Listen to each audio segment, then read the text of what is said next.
Well, behind me what you can see is a Bronze Age cairn that's been exposed, and this dates back to about 2200 BC, and half of it's fallen out of the cliff face and it's been washed away by the sea, and the other half, as you can see behind me, is fantastically preserved.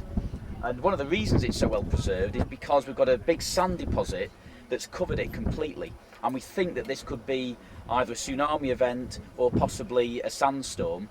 And that's completely covered the cairn, but also all the land surface either side of it, going hundreds of metres up and down this coast. So there's been a catastrophic event, it's covered everything in sand, and the site's then been abandoned.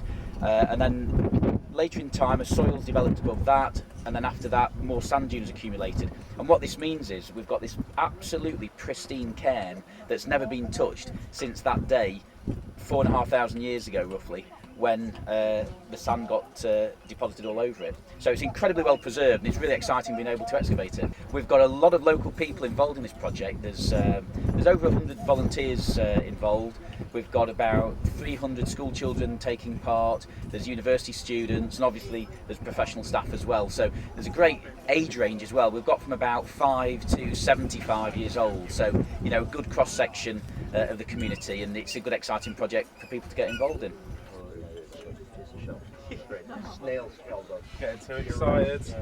We've had a lot of media interest. There's a Time Team documentary being made about the site. We've also got the History Channel making a programme, and there's also going to be various news features as well. Well, this landscape is absolutely packed with archaeology, and this dune system that we're stood in that runs, you know, several miles in this direction and southwards as well for about another 4 miles. This has an effect where it's basically preserved an entire archaeological landscape below it. So this dune system is incredibly important.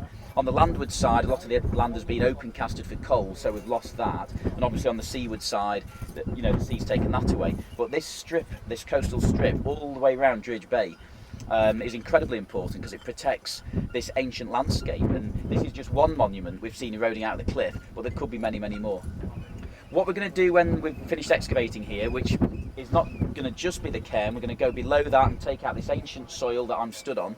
There's a lot of material to get back in here. Once we've done that, we'll backfill it with the spoil that's underneath the tarpaulins.